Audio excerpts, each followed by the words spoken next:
All right, we're going to get started today. It is 5 o'clock. We are here again with egelloC Financial Aid, and we were here to kind of introduce kind of an overview of kind of private versus institutional financial aid and scholarships, just so that you guys understand a little bit more about kind of what you're getting into, what the different options might be. Okay. Now, as far as today, the agenda, we're going to talk about each one of them, private kind of like loans, private scholarships. We're also going to be talking about institutional loans, institutional kind of like scholarships or financial aid, right? I will kind of shortly go over scholarship displacement. I know that I went over it last week as well, right? But it's relevant today to today's topic as well. And then again, how to make sure you're making the most of each. Okay. So my name's Coach David, right? If you guys do have questions as we're going through this, please go ahead and put them in the Q&A, put them in the chat, right? I am a former law school and college admissions reader. And I've also been working in financial aid for a significant amount of time. This is my 16th year doing it. Okay. Just like we do any week, we'll start with the kind of the financial aid news, right? So last week I talked about the kind of like government shutdown, right? The US Department also has furloughed a lot of people, right? And so right? There's not enough people to work, right? There's a lot of applications being turned in, especially right now because it's during the application process, but we don't really know kind of like, how it's going to affect it until something goes wrong, right? Now, one of the kind of good pieces to note here is that if your family is eligible for a Pell Grant or a state grant, right, this is mandatory spending that's not affected by the government shutdown. So the money should make it to your accounts. You shouldn't necessarily need to worry about it, right? But there will be delays in processing your information. But if you are a current senior right now, right, and you're not exactly sure what's going on, you're a little scared, you haven't filled things out yet, please reach out to us so we can talk to you beforehand. Okay. And I'll try to keep you guys as updated as possible with new things that are coming up or kind of new developments each week. We have another one next week. We have one, it's actually going to be on my birthday. So the day before Thanksgiving, I will be having a kind of financial aid call, right? One of the things that I also want to make sure of is that if you're if you haven't signed up for our financial aid program, we're going to be having a special kind of Black Friday sale going on for the next 2 weeks. So if you are interested, please be at our trainings for the next basically on the 19th and the 26th. Okay. So just keep that in mind there. Okay. But I always kind of do this quick message, right? Again, I help you guys pay for college, right? But on the other side, right, in our coaching programs, we help you get into college, okay? So this is kind of prime time for a lot of junior families, well, actually any high school, grade level, right? To talk to our advisors to see if our programs make sense for you. Okay. So if you have questions about kind of the path that your student is on or kind of what you should be doing, please reach out. You can text book to 949-775-0865. You can also use that QR code there to book your call on your own, right? And our advisors will kind of have a quick 50-minute assessment to see if our programs do fit with what you need. Okay. But for today, again, and it's going to be kind of short and sweet today, so I'm going to kind of try to keep it very simple. We're going to be talking about institutional versus private aid. Okay. Now, when we're talking about institutional aid, we're talking about the aid that is given to you by the state government, the federal government, or the college that you're going to, right? Now, a very easy way to kind of figure out kind of this situation is if it is something that is on your financial aid award page or like your financial aid page for your college, then it is considered institutional aid. Okay. So keep that in mind there. Okay. Now, we also do have private financial aid, right? So private aid is anything that's not given to you by the state, federal government, or the college that you're attending. So it's anyone else, right? So if you get a loan from someone else, right, not the government, then that is a private loan. If you're getting a scholarship from a kind of, private company or organization or, nonprofit, then it is an outside scholarship. Okay. So I know I discussed outside scholarships. We're going to go over it very quickly here, but we did talk about it last week. If you need that training, please reach out to our team. We'll get that over to you. Okay. Now, there's two areas when it comes to kind of the private sector. Okay. It's private loans and then obviously private scholarships. Okay. Now, private loans. Okay. private loans are going to become more, they're going to become a bigger part of the puzzle because there have been new limits that have been set by the big, beautiful bill, right? But private lenders are now moving in to educational funding, right? So, but this changes things, a lot of things, right? And the reason is because normally, right, when you went to get a government loan, you just got like whatever interest rate that the government said the interest rate was, right? But just like shopping for a home loan or a car loan or any type of loan, right? Unfortunately, for student loans or educational loans, you do have to shop around. I have seen interest rates as low as like 4.25%. I've also seen interest rates as high as 17%, right? And why does that happen?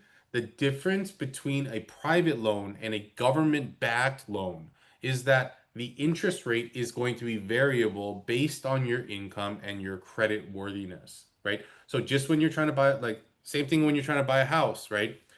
You turn in kind of the different offers, you get different interest rates back. That's exactly what you need to be doing here, okay? And obviously you choose the best one for you, right? So you do need to shop around.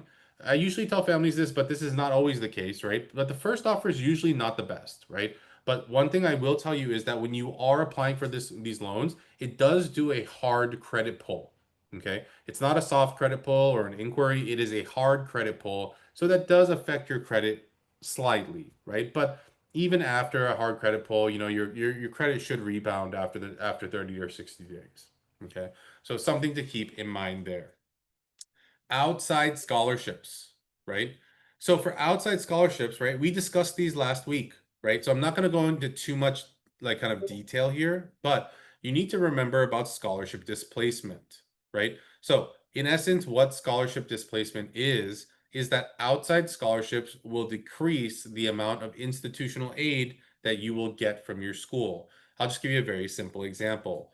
Let's say that we went to a certain school, they gave you $15,000, but you went out and you got a $7,000 scholarship from, I don't know, McDonald's. Okay. Now, what happens is not that 15,000 and 7,000 get put together so that you now have 22,000, right? Instead, what happens is that your $15,000 is the total that your school was ever going to give you. But you got $7,000 of that outside from a different source. So the school is going to lower their amount from 15,000 to 8,000. Add in your 7,000. Now you have again 15,000. Okay. The reason I always bring this up is because in year one, it doesn't change anything. You still get the same amount of money. The problem is if you were if the scholarship that you got from, let's say, McDonald's was only good for 1 year, right? Then in year two, your baseline that you're going to receive from school has been set at $8,000. Okay. The $7,000 that you got from McDonald's, it's no longer there because it was only good for 1 year. So you are now in a deficit of $7,000 for the next 3 years. You have lost out on $21,000. Okay. That is not a good situation to be in. I do not want you to be in that situation. Okay. So remember, scholarship displacement is real, right? It is something that you need to be thinking about, right? Now, the advice I give to all families, you do not you don't necessarily need to not apply to scholarships. Apply to them, right? But there's a couple factors you should be thinking about as you decide if you're going to accept them or not. The first is, how do you get these scholarships? Are they sending you a check? Are they giving you a Visa gift card? What is going on? If they're sending it directly to school, it will decrease your school financial aid, your college financial aid, right? If it gets sent directly to you, it's not really going to do anything, so nothing to really worry about. Okay, so keep those things in mind. Okay, now there are always options. Okay, I want you guys to ask for help, right? Now, one of the things I realized is that I didn't really go into depth into kind of like the institutional aid. So we're going to go back there just a little bit so that we can talk about that. Okay. So for institutional aid, it's stuff from the federal government, from the state government, and the college that you're attending. So I'll just give you some examples that are more well known, right? From the federal government, one of the big things that is given is the Pell Grant. Okay. I believe that there is I forgot the exact number, but there is a large amount of students that get Pell Grants from the federal government, right? Now, depending on where you live and kind of what your family's income is, right, the Pell Grant can range anywhere from $0 to around $7,000. Okay. But it is kind of on a sliding scale. Okay. But that is kind of what you get from the federal government. The other piece that you get from the federal government are federal student loans and also parent loans. Okay. Now, there are a lot of families out there, right, and parents, right, because this is how it was when you were going to school, but it has now changed, right? Parents, your student cannot take out the full cost of college in a student loan. Okay. I forget exactly what year it was, but I believe it was around 7, 8, 9, 10 years ago, right? Basically the government said, you know what, there's too many students that are defaulting on loans, so we are going to cap the amount that a student can take over the course of 4 years at $27,000. $5,500 the first year, $6,500 the second year, and then $7,500 in year 3 and 4. So the total amount that a student can take out in student loans is $27,000. That is it, right? Now you guys might be thinking, that doesn't make any sense. Kids can't go to school with that amount. You're right, right? If there are additional loans needed, that's why parent loans are now there and available. Okay. Now, the parent loans, you can take up to the cost of attendance, right? Um, but right, for undergrad, I believe they're setting a cap on that too now, right? But nevertheless, right now they're still allowing the full cost of attendance. The one thing that you need to be worried about when it's a federal parent or student loan, right, is that the interest rates are not the best interest rates that you can probably find. Okay, so the interest rate on a kind of parent loan, right, is right now 9.08%. It is well above market rate. Okay. So remember, Pell Grant and student loans, parent loans, those are the things that you can get from the federal government. Okay. Now, at the state government level, I'm based in California. There is something called the Cal Grant, right? Now, the Cal Grant is something that has different income limits on it. Okay. So if your family's eligible for that, that is what you're getting from your state, right? And then finally, you have where you're going to college, right? Again, at the UCs or private schools, whatever it is, right? The college might say, hey, you know what? We're going to give you some money too because we think that you need it, right? So at the UCs, there's also something supplementary called a UC grant, right? So it's a grant given to you by your specific UC to help supplement your education, right? Private schools might call it I'll just take one for example that I know off the top of my head. Like University of San Diego has like a University of San Diego grant, right? They also have, different foundation scholarships that are part of their school, right? But these are the things that students will be getting from either the state government or the college that you are going to. Okay. Now, there are some, and not the UCs, right? Or actually, the UCs have it too. The UCs and privates, right? They also have their own loan programs, right? So the UC might say, you know what, we're going to give you a $2,000 loan. It is interest free until you graduate, right? But if you do receive those things, you do need to make sure of a couple things.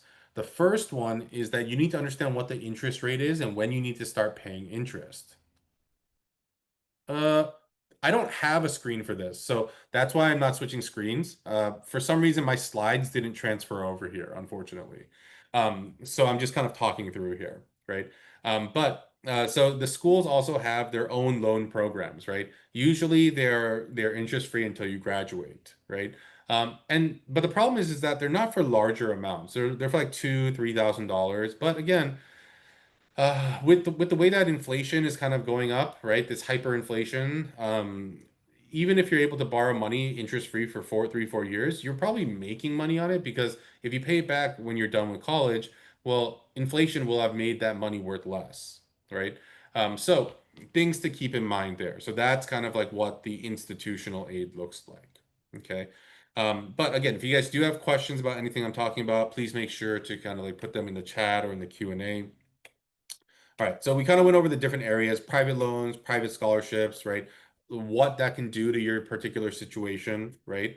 But again, there are always options to pay for college, right? It's not like we're like stuck with like not being able to go to college or just not having any options. There are options out there. Some are better than the others, right?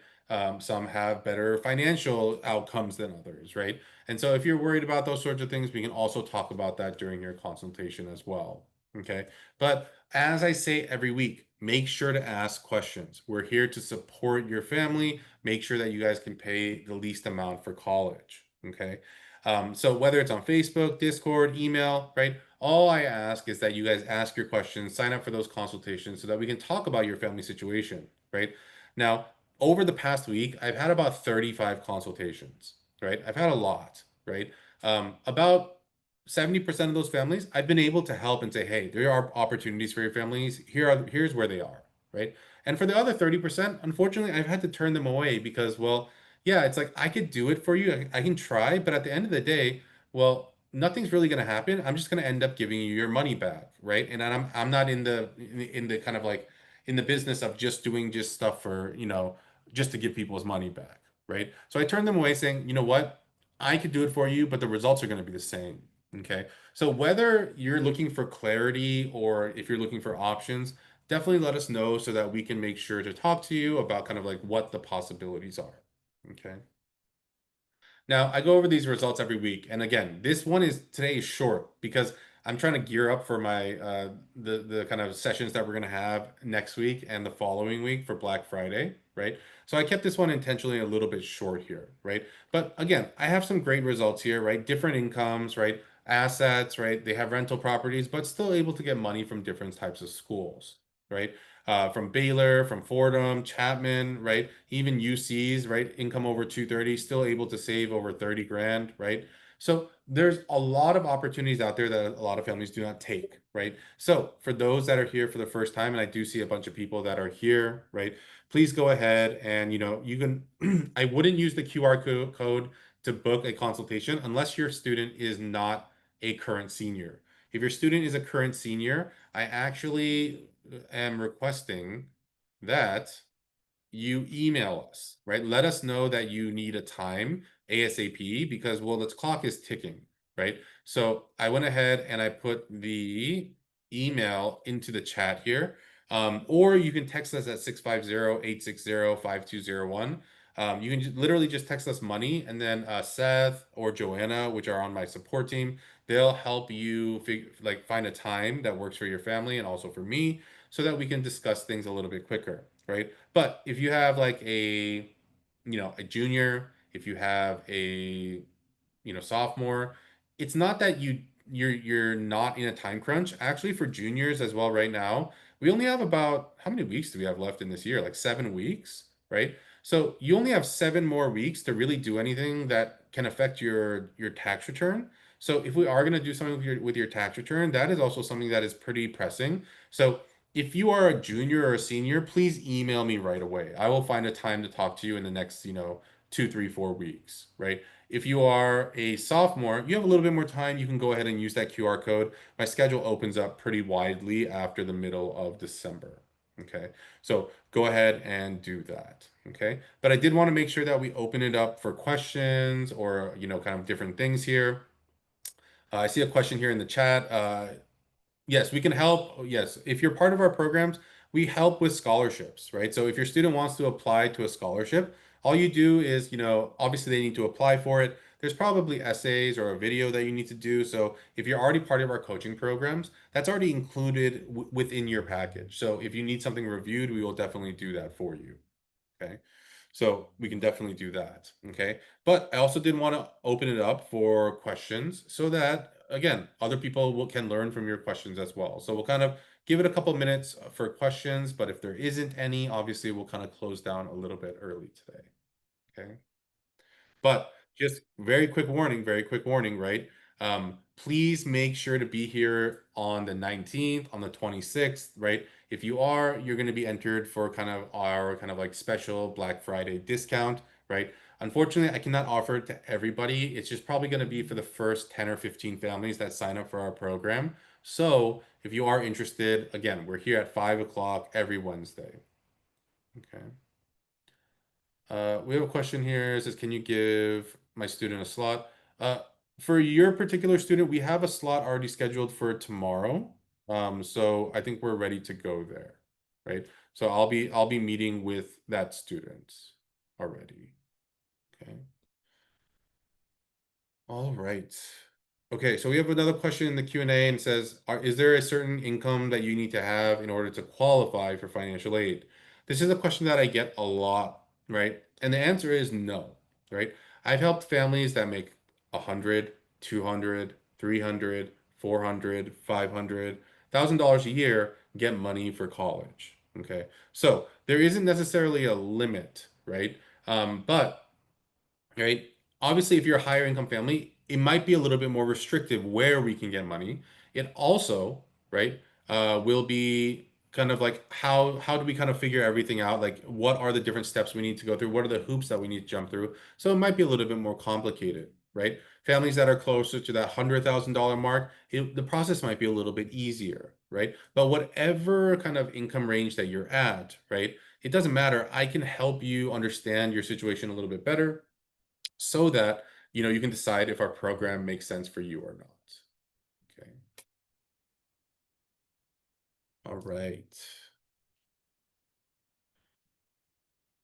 Okay, so I don't see any other questions. So we'll close down a little bit early today, right? Please keep in mind if you have friends, colleagues, people that are like have juniors right now, have sophomores right now, have seniors, right? Please invite them to next week's meeting because, well, we are going to have, a pretty nice deal going on for you guys. Okay. So hopefully I'll see all of you guys there next week. If you do have any other questions, please let me know, and then we'll talk again soon. Okay. All right. Everyone have a great night and we'll talk again. Bye bye.